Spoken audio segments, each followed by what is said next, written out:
pra errarmos o caminho.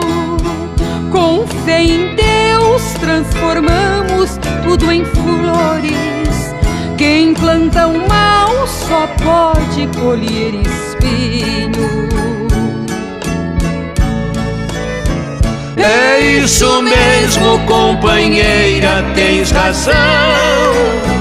A mão de Deus nos uniu eternamente.